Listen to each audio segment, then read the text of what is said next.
हर खबर पर होगी आपकी पकड़। डाउनलोड कीजिए एबीपी लाइव ऐप। और अब बात तेलंगाना की राजधानी हैदराबाद की, जो बाढ़ और बारिश की वजह से पूरी तरीके से बर्बाद हो चुका है। जिन इलाकों में बाढ़ आई वहां 5-5 फीट तक मलबा भर गया है। इस मलबे में लोगों की कार, स्कूटर और बड़ी बड़ी गाड़ियां भी डूब चुकी हैं। ये तस्वीरें जो अभी साथ में आप देख रहे हैं मेरे, ये डराने वाली हैं, क्योंकि सवाल ये है कि जब तालाबों को काटकर यहां बस्तियां बसाई जा रही थी तब सरकार क्यों सोई हुई थी? जब झीलों के किनारे नई कॉलोनीज काटी जा रही थी तब सिस्टम कहां था? असल में तब सिस्टम भ्रष्टाचार का आहार लेकर लापरवाही की नींद सो रहा था। अगर सरकार चाहे तो किसमें हिम्मत है ये सब करने की, ऐसे अनऑथराइज्ड कॉलोनीज को बसाने की? ये कहानी सिर्फ हैदराबाद की नहीं है, बल्कि देश के हर शहर की है। पहले अवैध कॉलोनीज बसा लीजिए, फिर जब वहां लोग रहने लगते हैं तो वोट बैंक बना लीजिए, और फिर इस वोट बैंक के लिए बिजली, पानी सब दे दीजिए। लेकिन फिर एक ना एक दिन ऐसा ही होता है जो हैदराबाद की इन कॉलोनीज के साथ हुआ। मलबे में एम्बुलेंस डूबी हुई है, कार डूबी हुई है, तो कम से कम मैं समझता हूँ 4 फीट पानी मिट्टी आई इधर।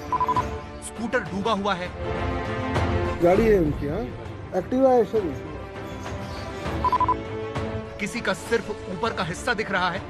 ये हसन भाई कार है, ये तो नजर ही नहीं है रही। ये तो सिर्फ टॉप दिख रहा है इसका। कौन सी गाड़ी थी सभी? वो सेंट्रो। तो कोई कार आधी जमीन में धंसी हुई है। कोई नई थी, कोई पुरानी, लेकिन झील की बाढ़ ने नए पुराने का भेद मिटा दिया। ये आसिफ भाई गाड़ी है, नई गाड़ी है, ये नई गाड़ी है। भ्रष्टाचार के जोर पर जब नई कॉलोनी कटती है, जब नियम कायदों की तरफ से मुंह फेर लिया जाता है, जब अपने फायदे के लिए लोहे जैसे कानून मोम की तरह पिघलाए जाते हैं, तो यही हाल होता है। ये हैदराबाद है। इन इलाकों का ये हाल क्यों हुआ, ये आपको बताएं। उससे पहले आपको वो मंजर दिखाते हैं जब यहाँ ये पानी सब कुछ लील रहा था, लोग त्राहिमाम कर रहे थे और प्रशासन तमाशा देख रहा था। ये शनिवार की रात की तस्वीरें हैं जब भारी बारिश के बाद पल्लई चेरवू झील के आसपास बसे हफीज बाबा नगर, फूलबाग, उमर कॉलोनी, इंदिरा नगर, शिवाजी नगर और राजीव नगर में पानी भरने लगा। हमारी गाड़ी कहाँ हुई है? पिछड़ की गाड़ी है। पानी का बहाव इतना तेज था कि इसमें ऑटो बहने लगे। अरे वहाँ से आने का देख, चल घर में चल जा।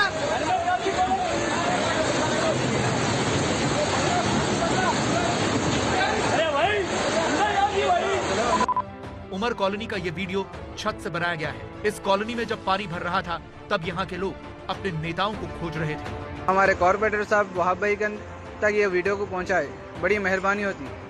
देख सकते हैं आप ये कैसा आलम है पानी का। यहाँ पे बालापुर तालाब का पानी आ रहा है।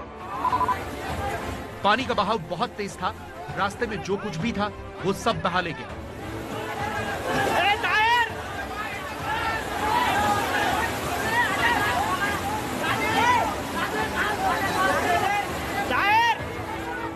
नई पुरानी सारी गाड़ियां एक साथ बह रही थी।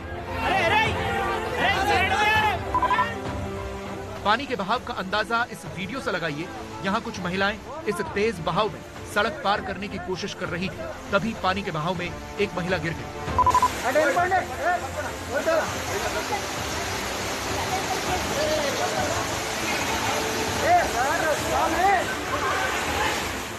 तुरंत कुछ लोग आए और किसी तरह से महिला को बचाकर निकाल लिया।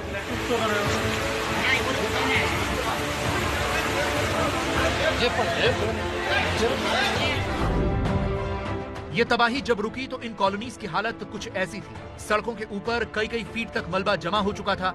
लोगों के कार, स्कूटर सब 5-5 फीट के इस मलबे में डूबे हुए थे।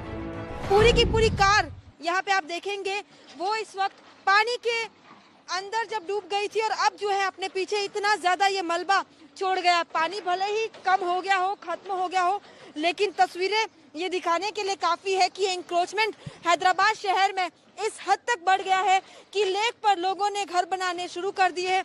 यहाँ तक कि इतनी सारी कॉलोनीज बना दी गई है और यही नतीजा है कि आज अपने पीछे पूरी तरह से बर्बादी छोड़ गई है।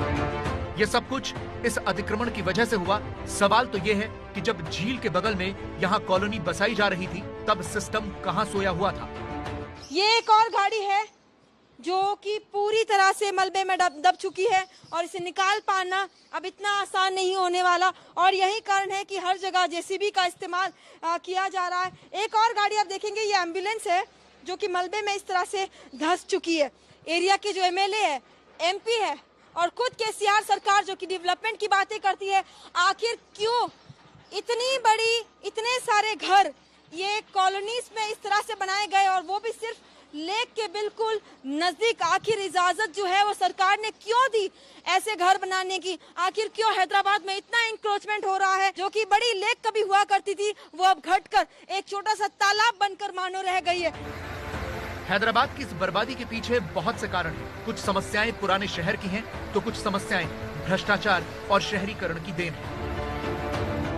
हैदराबाद के पुराने शहर का ड्रेनेज सिस्टम 425 साल पुराना है। यह सिस्टम 1 घंटे में सिर्फ 12 मिलीमीटर की बारिश झेल सकता है। पिछले 4 दिनों में ड्रेनेज सिस्टम की क्षमता से 20 गुना ज्यादा बारिश हुई, इसीलिए शहर का सिस्टम पानी की मार नहीं झेल पाया। शहर के तालाब और झीलें बाढ़ प्रबंधन का काम करते थे, लेकिन शहरीकरण के दबाव में कई तालाबों के ऊपर इमारतें बन गई।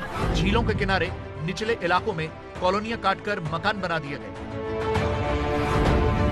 झीलों से पानी ओवरफ्लो हुआ और इन इलाकों में बाढ़ आ गई। ड्रेनेज सिस्टम को दुरुस्त करने के लिए बड़े पैमाने पर अतिक्रमण हटाना होगा, लेकिन वोट बैंक के चलते कोई भी सरकार ये रिस्क लेने से डरती है। इसीलिए हैदराबाद जैसे शहरों का ये हाल होता है।